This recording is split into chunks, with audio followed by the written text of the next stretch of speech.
네, 안녕하세요. 디지털 목자 최정현입니다. 오늘 목소리가 조금, 뭐, 좀 비가 와서 그러나? 어.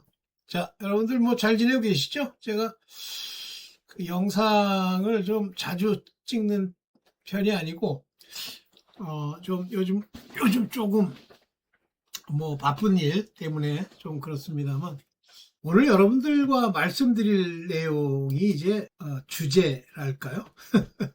뭐 하나님 말씀에 주제가 어딨어. 제가 이제 뭐 유튜브를 보면서도 이제 시류를 많이 제가 인지를 하죠. 이런 생각들을 가진 사람들이, 옛날에 있었다는 걸 알고 있었는데, 지금도 이런 사람들이 아직도 있구나. 뭐 그러면서 뭐 목사님들 설교나 아니면 뭐 유명하다는 분들의 설교를 이렇게 들어보면서도 느끼는 게 뭐냐면, 저렇게 계속 가다가는, 죄송합니다. 우리가 말하는 천국 못 갈 텐데. 이런 생각이 자꾸만 드는 거예요. 근데 이제 아주 유명한 목사님 중에 박보영 목사님이라고, 뭐 제가 개인적으로 이렇게 존경한다 그런 건 아니지만 뭐 굉장히 그 바른 소리를 많이 하시죠, 최근에. 근데 이 박보영 목사님의 영상 중에 이런 게 있어요. 대충 중간치기 믿음으로는 천국 못 갑니다. 이게 있어요. 그게 사람들이 생각할 때 말이 중간치기지, 실제 하나님이 보시는 그 심령과 그 마음의 상태를 보면 그건 중간치기가 아니라 뭐 믿음이 없는 상태? 뭐 그렇게 하나님이 보시는 거예요. 여러분들, 하나님이 자기 아들을 십자가에 달리게 하시고 그 다음에 피 흘리시고 그 피와 물을 쏟으시면서 하나님이 계획하신 내용이 뭔지를 여러분들이 막 성경을 통해서 1, 2, 3, 4 이렇게 나열할 수는 없다고 하더라도 이 전체적인 하나님의 뜻, 구속의 이 계획의 아주 기본적인 틀이 뭔 줄을 아셔야 돼요. 만약에 여러분들 그거 모르고 뭐 신앙생활 한다고 왔다 갔다 하잖아요. 그러면 그거 다 가짜예요. 자, 하나님이 이제 학교 다닌다고 생각해요. 여러분들 학교 다 다녔었으니까 학교 다니는 사람한테 그 학교에서 이제 수업을 하고 공부를 합니다. 물론 그 알아듣는 사람의 실력과 수준에 따라서 뭐 여러 가지 형태로 이해할 수 있다고 치더라도 선생님이 그걸 가리킬 때는요, 정확하게 자기가 알고 있는 내용을 자기가 이해한 방식으로 전해주는 거예요. 근데 제가 뭐 여러분들도 아시겠지만 제가 교직에 30년을 있었잖아요. 그 중에 첫 2년은 야간학과에 있었고요. 그러니까 야간학과라기보다는 이제 야간생들을 많이 가르쳤고, 후에는 이제 주간생들을 가르칩니다. 그것도 우리 광운대학교의 경영대학이라는 인문 사회계열의 애들을 가르쳤어요. 그러면 광운대학교가 이렇게 우수한 데도 아니고 인문 사회계열이라는 게 이렇게 놀라운 데가 아니에요. 좀 떨어집니다. 서울 시내에서. 그런데 제가 그걸 가리키면서 느낀 게 뭐냐면, 그 친구들이 제가 하는 강의가 좋다 나쁘다 이것 이전에 제가 가지고 있는 지식을 전할 때 그 지식이 그들 안에 들어갈 수 있는 뭐 일종의 준비랄까요? 그런 뭐 실력이랄까요? 수준이랄까요? 그게 안 돼 있는 학생들이 많아요. 그렇기 때문에 자기네들이 뭐 수업을 하면서 이해를 못하는 겁니다. 저도 미국에서 공부를 할 때 항상 예습을 하고 갔거든요. 예습이 없이 수업을 듣는다? 그러면 그냥 그 교수님이 하시는 말씀만 듣는 거죠. 무슨 뜻인지 몰라요. 거기에 어떤 논리와 흐름이 있는데 이해 못합니다. 마찬가지로요, 하나님의 말씀을 인간적으로 이해하려고 노력을 해도 준비가 안 되고, 또 우리가 말하는 흔히 예습이라는 것이 안 돼 있으면요, 그 말이 그 마음에 새겨지질 않습니다. 그러면 우리가 무슨 노력을 하고 알고 뭐 준비를 하면 하나님 말씀을 알아들을 수 있느냐라는 건데, 그 준비라는 게 우리가 미리 예습하는 것과는 다른 거예요. 무슨 준비입니까? 그 준비라고 하는 것은 하나님이 부르심과 택하심에 합당한 마음으로 사모하는 마음, 하나님께 구하는 마음, 자기를 버리는 마음, 이것이 예습이요, 이것이 하나님의 말씀을 알기, 뜻을 알기 위한 아주 기초적인 우리의 모습이어야 돼요. 안 그러면요 전혀 이해하지 못합니다.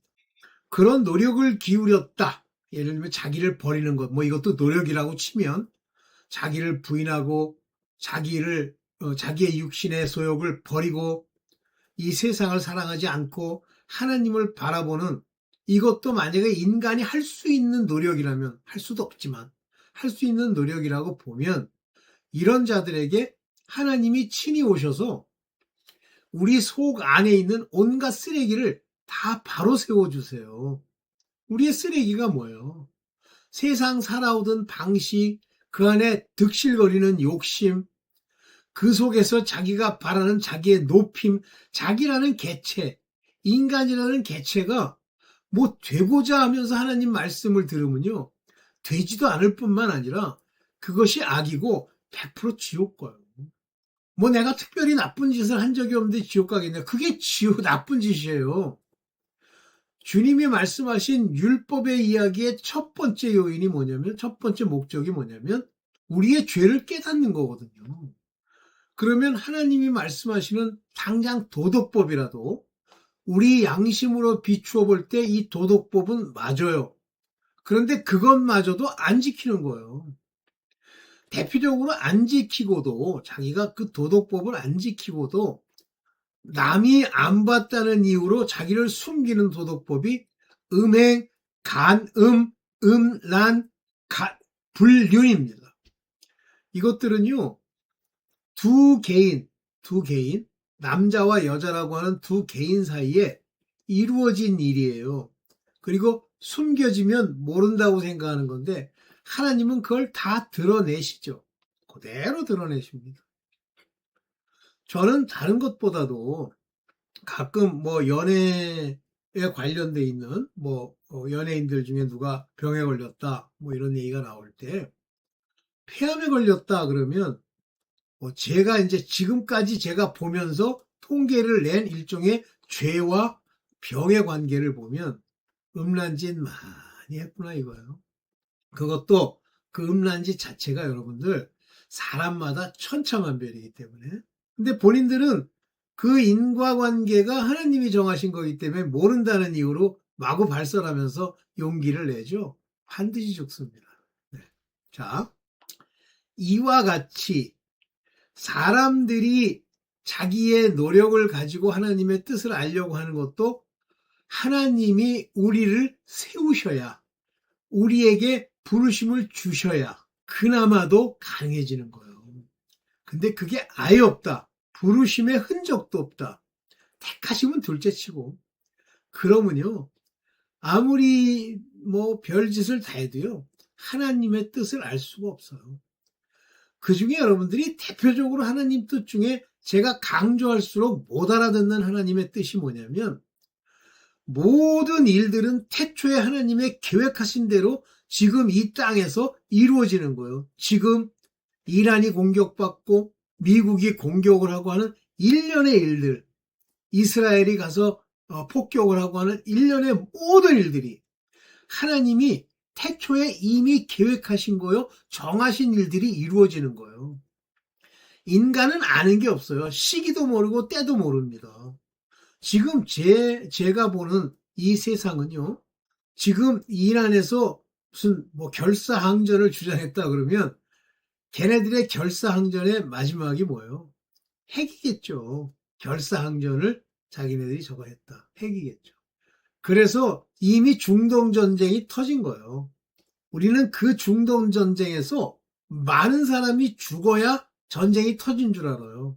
중동전쟁이 나면 어떻게 됩니까? 하나님은 간단하게 그 전쟁, 아마겟돈, 무기또, 그 전쟁이 일어나면 그쪽의 전쟁, 그 지역의 3분의 1 인간이 죽는다 그러는데, 그거는 전쟁이 일어나서 죽는다라는 결과를 얘기하는 거고요. 일어난 거예요. 그런데 아직도 정신을 못 차리십니까? 아직도 하나님의 뜻을 모르세요?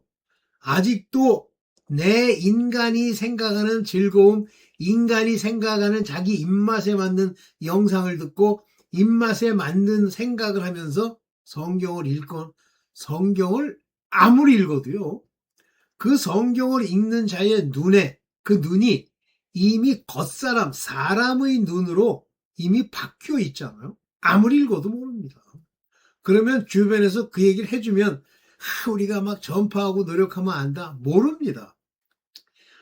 우리가 중보 기도를 하고 그 사람을 위해 기도하는 것은 하나님이 역사에서 그의 마음을 열어달라고 중보하는 거지 내가 뭘 하고 내가 무슨 인간의 말을 만들고 전해서 되는 게 아니에요. 그렇게 치면 바울만한 사람이 없는데 바울이 그러잖아요. 내가 내 동료들 바리새인 내 율법에 있던 모든 사람보다 더 열심을 내고 하나님 앞에 막 부끄러움이 없도록 하려고 했는데 결과적으로는 뭐가 됐어요? 예수를 핍박하는 자가 되었다라고 얘기하죠. 지금 다 그래요. 제가 우리 집안에 여기 뭐 이제 제가 그걸 하나 올리겠습니다만 그 집안에 한 사람 정도만 택함을 입은 사람이다 하는 게 제가 뼈저리게 느끼는 것이 우리 집안의 식구들이 여럿 있잖아요. 약간의 등급은 있지만 그들은 전부 율법에 속한 자들입니다. 그나마 나은 사람이. 제가요, 이제 어떤 책을 사가지고 드렸는데 그 책 중에 율법에 속한 자가 쓴 책은 아멘합니다. 들을만한 것 같이 보여요. 그런데 실제 하나님의 자녀, 곧 하나님의 뜻을 그대로 풀어헤친 책을 주면 읽지도 않고 몰라요. 왜 안 읽을까요? 본인은 입으로 그래요. 나는 책 읽는 걸 좋아하는데. 근데 못 읽어요. 읽을 수가 없어요. 그거는 제 표현을 쓰면 이 마음 안이 썩었기 때문에 이게 썩어질 것으로 가득 차 있어요. 썩어질 게 뭐예요?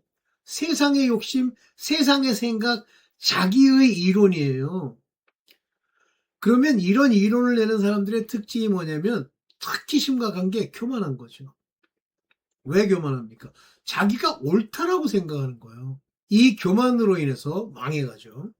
여러분들은 이런 따위에 제가 지금 이 서두에 얘기하고 있는 이런 것들을 버리게 해달라고 기도하세요. 기도 못하러 기도를 합니까? 뭐 달라고 기도하세요?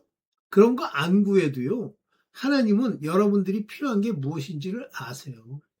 그리고 여러분들의 자식이나 여러분들의 부모 또는 여러분들의 그 집안 그 안에 필요한 것들을 여러분들이 구해도 저주받을 자는 저주받게 돼 있어요. 제가 그런 걸 많이 느낍니다. 아무리 그게요. 한 사람이 그 안에서 뭘 별 기도를 다 해도 자기 교만에 빠진 사람들, 특히 뭐 공부했다는 사람들 안 돼요. 저는 그런 것들을 전부 끊어버렸습니다. 그걸 안 끊으면요. 내가 뭘 해가지고 그들을 변화시킬 수 있다는 엄청난 착각에 빠지게 되죠. 여러분들이 제대로 이해하고 이제 가길 바랍니다. 오늘 굉장히 중요한 얘기를 하려고 하는데요. 뭐 요셉 얘기를 가끔 하더라고. 거기다가 엘리사 이야기를 또 해요. 어이가 없더라고. 근데 왜 요셉의 이름이 안 나오냐? 근데 내가 보기에는 그분은 깨달으신 분이야. 요셉이 이름이 안 나오는 이유를 알아요. 요셉의 이름이 나오는 잘 들으세요. 중간의 지파 중에는 요셉을 대신한 므낫세와 에브라임의 이름은 나옵니다. 그런데 요셉 지파의 이름은 안 나와요.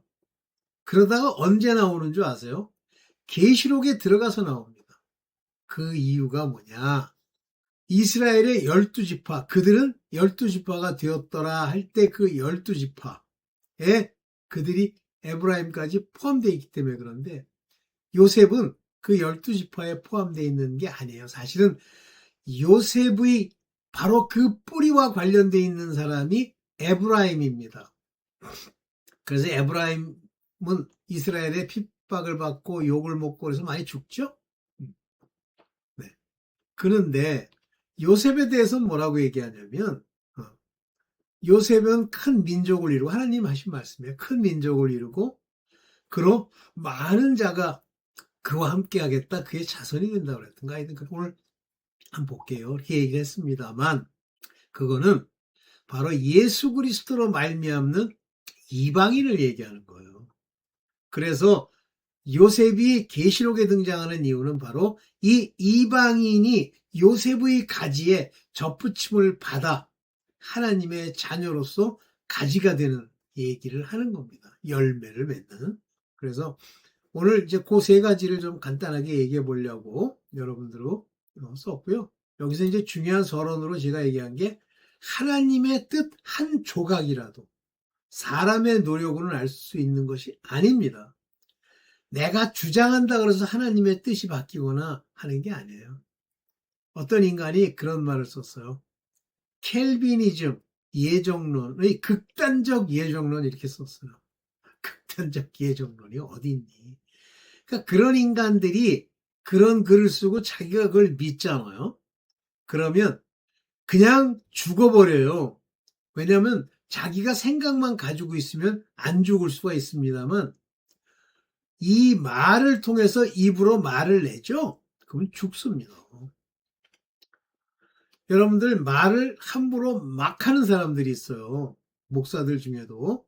그들 기회 있으면 넌지시 물어보십시오. 이빨이 다 상하고요. 다 썩고요. 다 내려앉았습니다. 치과를 밥 먹듯이 가야 돼요. 왜 능력 있다는 목사도 그래요. 왜 그러죠? 하나님이 원치 않는 얘기를 입으로 자꾸만 얘기하기 때문에 그래요. 그것이 전부 썩어 없어질 사람의 말을 입에 담기 때문에 그 말을 담은 구강내 이것이 다 썩어 문드러지는 거예요. 그래서 입으로 말을 함부로 하죠. 반드시 썩습니다. 이 소관이. 그리고 입으로 말을 내는 자들의 특징이 교만하죠. 오케이. 자, 보겠습니다. 요셉의 봅시다. 요셉의 꿈. 요셉이 이런 꿈을 꿔요. 창세기 37장 9절입니다. 처음 얼마 뒤 또 다른 꿈을 꿨는데 첫째 꿈은 단이 절하는 겁니다. 한 단이 일어나서 나머지에 있는 단들이 절을 하더이다. 이렇게 얘기해요. 그것을 형들에게 말하였다. 그런데 자 보세요.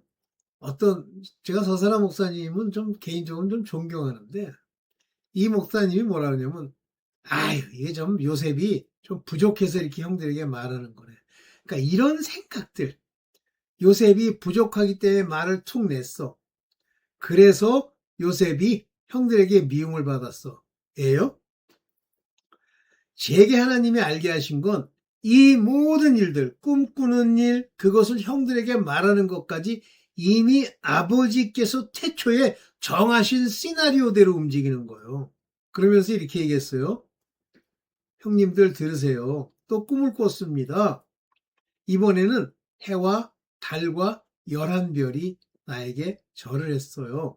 여기서 요셉에게 해도 절을 하고 달도 절을 하고 별도 11개가 절을 했어. 어떤 사람은 요셉이 해래. 아니에요. 요셉은 해보다 더 위에 있는 거룩하신 주 예수 그리스도와 함께 하시는 자예요. 아들. 그러면 이 해는 뭡니까?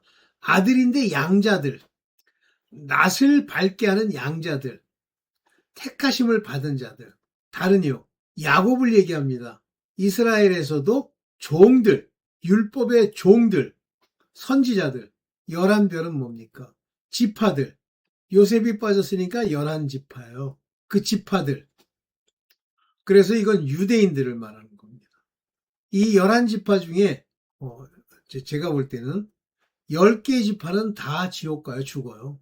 한 개의 지파만 남을 겁니다. 나에게 절을 했어요. 라고 얘기합니다. 해, 달, 별. 그렇다면 요셉은 해도 절을 했으니 해보다 더 위에 있는 사람이죠? 이때 형님들, 브라슬은, 형님들, 이게 뭐예요? 형제들아. 이게 뭐예요? 형제들에는 율법에 속한 자들과 아들들이 포함되어 있다는 얘기예요. 봅시다. 자, 예레미야 31장 35절에 보면 해와 달과 별들에 대해서 이렇게 얘기를 해요. 낮에는 해를 주셔서 빛을 밝혀주시고, 다시 말하면 이게 낮의 아들들이에요. 이 해라는 것은 밝혀주시고, 밤에는 밤, 어두움이죠. 달과 별들이 여러분들이 이제 이 세상이 아직 복음이 있고 복음이 전파될 때까지는 이 해들이 빛으로 밝혀줍니다. 이때까지는 아직 마지막 때 재앙이 오기 직전이에요. 근데 밤이 왔다. 요때가 언제냐면 환란의 때가 오면 달이라고 하면 한마디로 선지자들, 별들, 요거 율법에 속한 자들이 빛을 밝히도록 정해놓으셨다. 요 마지막 때를 얘기합니다. 밤에라는 거. 그래서 저는 이제 이런 생각을 하죠. 내가 하나님의 아들이에요. 깨달음을 줬으면 휴거가 될 거고 낮 동안만 활동할 거고, 만일 제가 선지자라면 저는 선지자급 종이거나 아들급이라고 제 스스로가 생각을 하는데, 뭐 12지파에 뭐 11지파에 그 율법의 종들 죽을 자들 묵은 곡식과 묵은 포도주를 먹는 자가 아니라고 저는 생각을 하는데, 제가 휴거가 안 되고 남으면 달로서 죽는 날까지 이 세상을 비추다 죽을 겁니다. 그러면서 바다를 흔들어서 파도가 소리치게 하시는 분, 바다가 흔들었다는 거, 왜 바다가 뭐예요? 이 세상 안에는 바다, 물이 있는데 아직 안 썩었어. 그 안 썩은 이유가 소금들이 아직 있는 거예요, 이 바다에. 그리고 물들 중에 있어요. 아직 하나님의 말씀이 주어져 있는 세상이에요. 한 혈통을 만드셨기 때문에 짐승들이 다 죽었기 때문에 바다라는 표현을 쓰는 겁니다.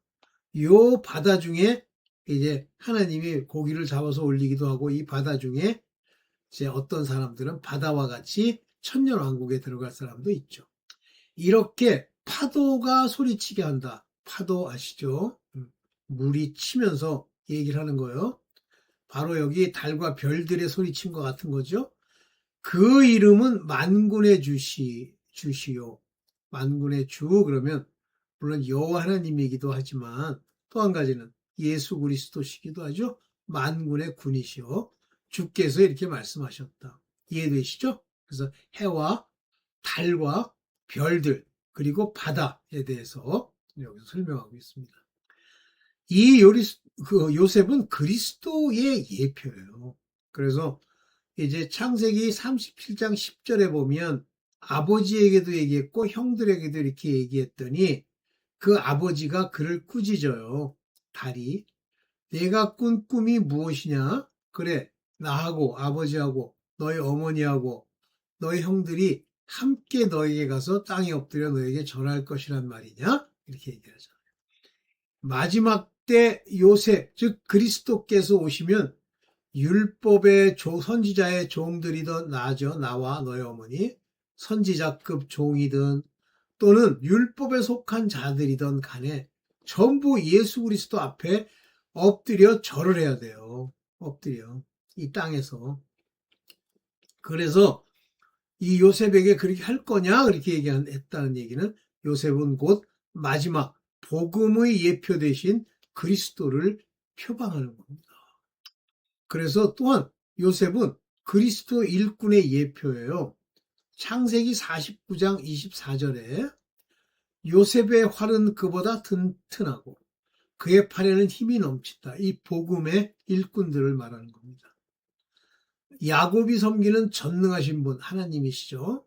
의 능력이 그와 함께 하시고 요셉은 그리스도로 말미암는 능력이 함께 하시고 목자이신 이스라엘의 반석 예수 그리스도시죠. 벌써 이미 말하죠. 목자, 양의 목자이신 이스라엘의 반석께서 그와 함께 계시고 요셉은 택한 자요 하나님의 아들이요 또는 복음의 일꾼이라고 하는 말이 바로 여기 있습니다. 그에게는 능력이 있어 활은 그보다 튼튼하고 이 활로 무엇을 하죠? 관역을 맞추죠.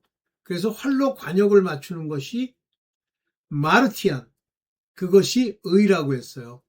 활이 그보다 튼튼하고 말 그대로 의의 아주 전형적인 분이 되시고 그의 팔에는 힘이 넘친다. 이 팔은 뭐예요? 팔로 적들을 무찌르고 팔로 권능을 나타내는 거죠. 이해되시죠? 그래서 요셉은 그리스도 일꾼, 복음의 일꾼을 예표하시는 거예요. 그런데 선지자들과 11별의 태도를 보시면 창세기 37장 11절에 그 형들은 그를 시기하였다. 항상 이래요. 하나님의 자녀가 나타나고 심지어는 그 식구 중에 택함을 받은 자가 보일지라도 시기합니다. 교만으로. 이 시기는 교만해서 시기하는 거예요. envy입니다. 시기하는 거예요. 여러분들 하나님의 자녀된 사람들 시기하는 꼴을 많이 봤어요. 제가 옛날에 신학교에 있을 때 어떤 학생인데 내 이름은 잊어먹었어. 젊은 친구인데 자기네들 동료들 그 성서대학교에 뭐 신학을 전공했다는 사람들이 와서 이제 그 MDiv라고 하는 그 과정을 밟아서 이제 목사가 되겠다고 왔는데 한 친구를 그렇게 왕따를 시키고 그래요. 근데 딱 마음에 저 친구는 바로 된 사람이다. 이게 옵니다. 신학교에 와 있는 젊은 애들 있죠. 거기 성서대학교 뭐 신학과를 졸업했다는 애들 하는 꼬라지 보면요. 교만하기가 이루 말할 수 없고 자기가 뭐가 된 줄로 알아요. 시기가 가득합니다. 아버지는 그 말을 마음에 두었다 그랬어요. 하나님의 선지자 종은 그 말을 마음에 둡니다. 이 차이가 나는 거예요. 야곱과 그 형들은 이 차이가 나는 겁니다. 다시 이 형들은 그 태생에 따라서 여러 종류가 나타납니다. 그 밑에 첩들에게서 난 사람들, 레아에서 난 사람들, 라헬에게서 난 사람들이 다 다르죠. 그런데 라헬에게서 난 요셉과 베냐민이죠. 베냐민이 더 많이 받죠? 음식도 더 많이 먹고. 이렇게 다른 겁니다. 근데 요셉에 대해서 한번 생각해보세요. 요셉은요, 이렇게 창세기 48장 4절에 나에게 이르시기를, 이게 요셉이에요. 내가 너에게 수많은 자손을 주고, 아니, 하나님이 요셉에게 수많은 자손을 주고 그 수가 불어나게 하겠다 그랬어요. 근데 요셉은 자손이 딱 둘, 므낫세와 에브라임 딱 둘밖에 없어요. 그나마도 야곱의 이스라엘 자손 중에 포함돼서 12지파라 이렇게 얘기를 했습니다. 그런데 요셉에게서 여러 백성이 나와요. 그 이후에 자손을 낳았다는 게 없어요. 이게 무슨 얘기예요? 요셉은 바로 이방을 살린 후에 그리스도의 아들들, 그리스도의 복음의 일꾼들이 바로 건져낸 그 사람들을 말합니다. 수많은 자손을 주고 여러 백성들을 나오게 하겠다. 그러면 요셉은 바로 이 생명나무의 가지의 하나로서 이방 자손들을 그 가지에서 열매 맺게 하는 그와 같은 요셉의 가지예요. 접붙임을 받게 하는. 너의 자손을 주어서 영원한 소유가 되게 하겠다라고 했습니다. 희한하죠. 요셉은 자손이 없는데 이해되시죠? 생명나무의 접붙임을 받은 이방인의 본질적 가지가 요셉의 가지입니다. 여기서 영원한 소유가 되겠다 그랬으니까 everlasting possession, 영원한, 다시 말하면 하늘나라의 새 예루살렘 성에 입성한 하나님의 왕들, 소유들이 되겠다는 말이에요. 자, 엘리사 얘기를 자꾸 하는데 엘리사는 아들들을 예표하는 겁니다. 그러니까 능력이 있어서 엘리사와 엘리야가 있는데 엘리야는 두려워하는 종, 한마디로 얘기하면 그냥 종이에요. 선지자급. 엘리사는 아들급 예표입니다. 그게 어디서 알 수가 있냐면 왕하 2장 24절에 엘리사가 자기를 보고 대머리여 올라가라 하는, 올라가는 건 죽으라 하는 얘기예요. 올라가라. 엘리야처럼 너 올라가 죽어를 보고 주의 이름으로 저주를 했어요. 그랬더니 곰 2마리가 나와서 42명이나 되는 아이를 다 찢어 죽였어요. 여긴 말은 아이다라고 얘기하지만 젊은이들을 말한다 그랬어요. 42명. 이게 뭐냐면 하나님의 아들급에게 비아냥거리고 욕하고 밑에 폄훼하고 그러면 성령 회방죄와 같은, 오늘날 복음이 전파된 이후에는 회방죄와 같은 죄를 범하게 되는 거고 그들은 반드시 해를 입습니다. 여러분들이 하나님의 아들이면 두려워할 것이 없는 것이 하나님이 친히 그들에게 갚으시기 때문에 여러분들이 아무리 사망의 음침한 골짜기를 다녀도 그냥 골짜기예요. 해를 두려워하지 않는 겁니다. 여호와께서 보호하시는데요. 오늘 하루 그 얘기 드렸죠? 제가 착각같이 제가 하나님의 아들급이다라고 하고 깨닫는 게 어느 날 이제 되었다. 하나님이 시험하셨는데 그 시험의 마무리를 지은 거예요. 그러면서 이제 되었다. 이렇게 얘기를 하면서 이제 천사들이 도우리라. 그렇게 얘기를 음성으로 하시는 거예요. 그때 아 되었구나. 내가 아들이구나. 그때는 그렇게 아들이구나 이런 생각을 하지 않았는데 오 마이 갓 그랬죠. 이렇게 찢어 죽여요. 두 마리의 곰이 나타나서 누가 명하신 거요? 주 하나님이. 엘리사는 어떤 위상에 있어요? 그 정체성이 아들급. 그런데 뭐 엘리사가 이걸 저주했기 때문에 어떤 목사가 그래서 병들어 죽은 거래. 아휴, 아휴, 이 인간아, 아휴. 그러니까 뭘 모르면요. 자기의 상상을 동원해가지고 거기다 막 눌러붙이는 거예요. 하나님의 뜻을 모르니까. 하나님이 어떤 분이신 줄을 모르는 거예요. 엘리사는 치료하는 분이 있었어요. 능력이 있었죠. 왕하 5장 11절에 엘리사가 나아만에게 사환을 시켜서 그것도 보내요. 나아만에게 가서 요단강에 가서 몸을 7번 씻으면 낫겠다라고 얘기하라 이렇게 얘기를 해요. 다시 말하면 하나님의 치료하는 권능의 메신저가 되어 있는 거죠. 치료하는 하나님의 모습을 보여주는 거예요. 근데 그 방법도 나만 입장에서는 받아들이기가 좀 껄쩍지근 뭐 전라도 말로 껄쩍지근 제가 이런 말을 썼더니 어디 전라도 사시는 분이 나한테 와가지고 그래요. 원래 전라도 어디 출신이냐 해서 아이 웃기지 마 나는 이북 출신이야. 나만이 그거를 별로 탐탁치 여기지 않았어요. 그러나 어린 여종이 아니 다른 사람들은 뭐 별거 다 하라고 해도 다 하셨는데 왜 그까지 그 물에 들어갔다 나오는 거 그거 7번 들어갔다 나오려는데 왜 안 하세요? 온전히 순종해야 낫는다는 예편도 귀신같이 알아. 그래가지고 뭐 아휴 그래서 나왔죠. 즉 엘리사는 치료하는 능력을 하나님께 받고 그거를 전해주는 중보자예요. 또한 엘리사는 사람을 살리는 생명을 살리는 구원하는 살린다라는 말은 생명을 주었다 구원하다 이게 보면 restore to life 생명을 주다 이거는요 하나님이 아들들에게만 준 능력이에요. 그들의 죄를 사하면 그들이 사는 거예요. 그래서 왕화 8장 1절에 보면 한 여인의 죽은 아들을 살려준 일이 있었는데 그 아이 어머니가 이렇게 얘기를 해. 부인은 가족을 데리고 이곳을 떠나서 가족들이 몸붙여 살만한 곳으로 가서 지내시오. 다시 말하면 앞으로 있을 엄청난 어려움을 겪고 가시오 이렇게 얘기를 해요. 가죠. 거기서 7해 동안 기근이 들 것이요. 이 7회의 기근이 마지막 때 7회의 환란입니다.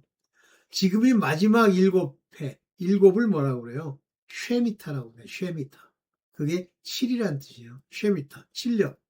근데 2023년부터 2029년 9월까지가 7년이에요. 쉐미타.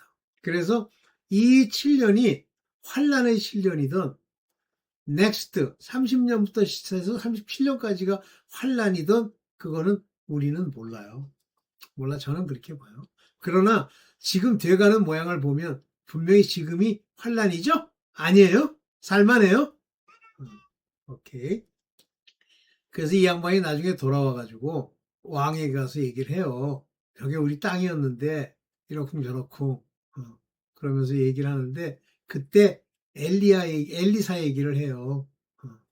근데 그 엘리사 얘기를 할 때 바로 그 문둥병 걸린 엉뚱한 짓 하다가 돈을 노리다가 저거 한 그 엘리사의 몸종이 하나 있었죠? 이름이 적었네. 하여튼 이름이라는 단어를 생각만 하려고 그러면 안 나. 그가 나타나서 이제 도로 찾아주게 되죠. 네. 반면에 엘리야는요, 두려워서라는 말이 나옵니다. 엘리사에게는 두려워서가 없어요. 엘리사에 관한 왕하나 왕상의 모든 말에 엘리사는 두려워하여가 없어요. 근데 엘리야는 두려워서 부엘세바로 갔다고 그래요. 도망하여, 그것도. 도망하여. 두려워하여. 이 두려워한다는 게 뭐예요? 다시 두려워하는 종의 영이죠.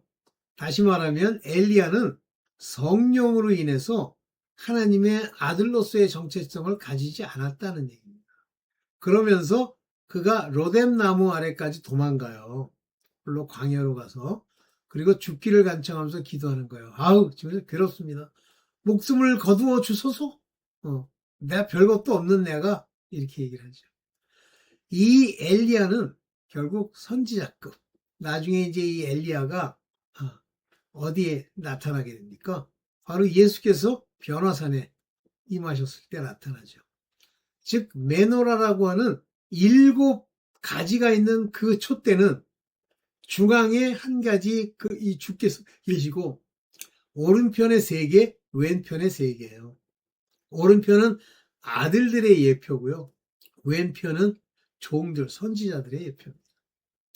이제 7년 환란이 오면 바로 이 선지자에 해당되는 요 빛이 세상을 깨우다가 끝날 거예요. 아들들은 휴거가 될 거고. 네. 오늘 끝이죠? 이건.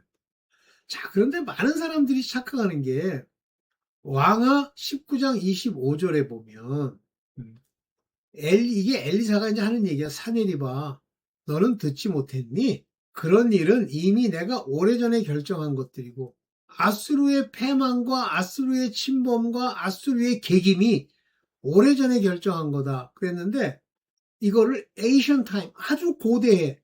근데 이거를 헬라어로는 번역해보면 아주 태초에 결정한 것들이고 이미 내가 아득한 옛날부터 계획한 것들이라 long time ago, 과거에 아주 오래전에 지금 있는 전쟁이 갑자기 사람들이 이렇게 뭘 막을 수 있어? 막을 수 있는 게 어딨어? 하나도 없어요. 단지 우리 인간이 볼 때는 자기네들의 뭘 가지고 어떻게 해서 전쟁이 일어나고 한 인간도 마찬가지입니다. 한 인간이 이렇게 했더니 엉뚱한 짓을 해가지고 별 빌어쳐먹어가지고 망해서 병에 걸리고 이미 그 인간이 근본적으로 만약에 율법에 속한 자면 하나님께 회개해서 바로 되지 않으면 바로 그 꼬라지를 당하는 거예요. 그게 생명책에 기록되어 있는 거예요. 정신 똑바로 차리세요. 태초에 이미 정하신 거예요. 아수르의 패망도. 뭘 이제 와가지고 사내립 이따위 인간들 전부 이런 인간 한 마리도 전부 창세 전에 이미 그 시나리오 안에 산해립이라는 이름으로 딱 들어있어요. 정신 차리세요. 무슨 극단적 예정. 이게 극단적이니? 왕하 19장 25절. 아유, 그런 말은 듣지도 마세요. 네, 여기까지죠. 자, 오늘도 좀 길어졌네. 제가 말하다 이렇게 길어지더라고요. 자, 오늘 좀 날씨들이 좀 시절이 수상한데 열심히 여러분들 아버지 앞에 자기 버리세요. 자기를 안 버리면 노력이 나와. 내가 열심히 내고 내가 노력하고 뭘 써가지고 뭘 어떻게 하고 당신네들은 당신이나 똑바로 살펴. 자기 꼬라지도 지옥 백성인데 내가 볼 땐 100% 지옥 백성이.